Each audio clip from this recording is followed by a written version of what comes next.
चलो, अब हम आ गए हैं बच्चों नेक्स्ट पार्ट नंबर 3। तो अब तक हमने क्या क्या सीखा? चंपारण, खेड़ा, अहमदाबाद, वर्ल्ड वॉर 1, फिर उसके बाद रॉलेट एक्ट, फिर जलियांवाला बाग में सेकर। अब हम देखते हैं कि आगे क्या हो रहा है। देखो, अब ना गांधी जी बहुत परेशान है, क्योंकि गांधी जी को ये बात समझ में आ गई है कि हमें किसी भी सत्याग्रह को सक्सेसफुल बनाने के लिए what we need to do, we need masses, we need people, we need crowd.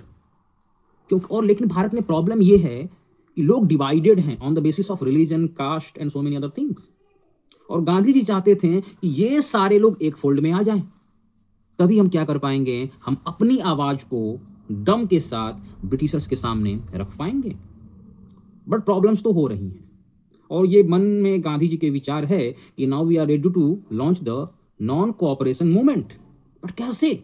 और ये बात वो बोलते हैं बच्चों हिंद स्वराज में, याद रखना, हिंद स्वराज 1909 और हिंद स्वराज में वो बात बोले रहते हैं कि अगर इंडियन ब्रिटिशर्स के साथ कोऑपरेट नहीं करें तो ब्रिटिशर्स यहां पे रूल नहीं कर पाएंगे। इस बात को याद रख लेना।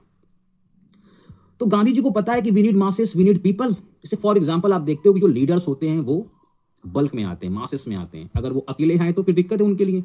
तो गांधी जी को पता है कि किसी भी मूवमेंट को आगे लेके जाना है, सक्सेसफुल कराना है, तो we need people, we need maximum people. और यहां पे भारत लैग कर रहा है, यहां पे इंडिया लैग कर रहा है, यहां पे कांग्रेस लैग कर रहा है। तो कैसे होगा? अब समझना, भारत में एक तरफ 1919 में खिलाफत मूवमेंट चल रहा था अगेंस्ट द ब्रिटिशर्स।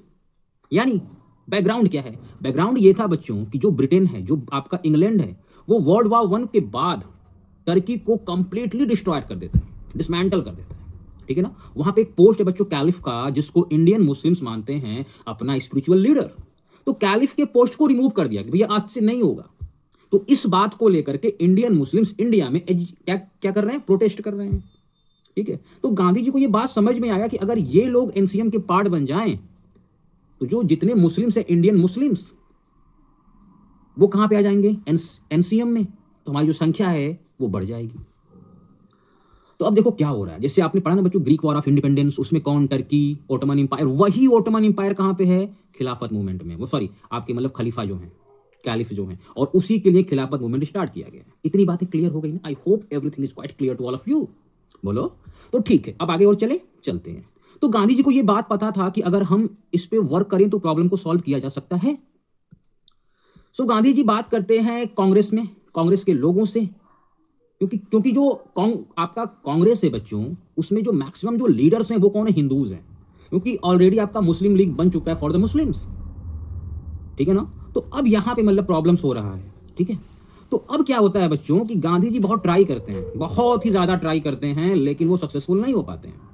तो at the end Gandhi ji क्या करते हैं कि 1 अगस्त 1920 को नॉन कोऑपरेशन मूवमेंट को लॉन्च कर देते हैं। लेकिन अभी भी इसमें पॉपुलेशन कम है, लोगों का पार्टिसिपेशन कम है, और गांधी जी चाहते थे कि इसमें हम लोग खिलाफत वालों को भी इसका हिस्सा बनाएं ताकि जो संख्या है वो बढ़ जाए। तो सितंबर में बच्चों एक ऐसा नियम था, रूल था कि हर साल कांग्रेस का सेशन हुआ करता था, यानी पर ईयर केवल एक ही होगा। और यहां पे 1920 में आप देखोगे कि 2 बार होता है। तो सितंबर 1920 में आपके कलकत्ता में होता है सेशन, और उसमें गांधी जी अपनी बातों को रखते हैं, बट एक्सेप्टेंस नहीं हो पाता है। ठीक है? फेल कर जाता है चीजें। फिर दिसंबर 1920 में फिर से गांधी जी मतलब पहुंचेंगे और बोलेंगे कि क्या तुम गांधी पे मतलब विश्वास नहीं रखते, फेथ नहीं रखते?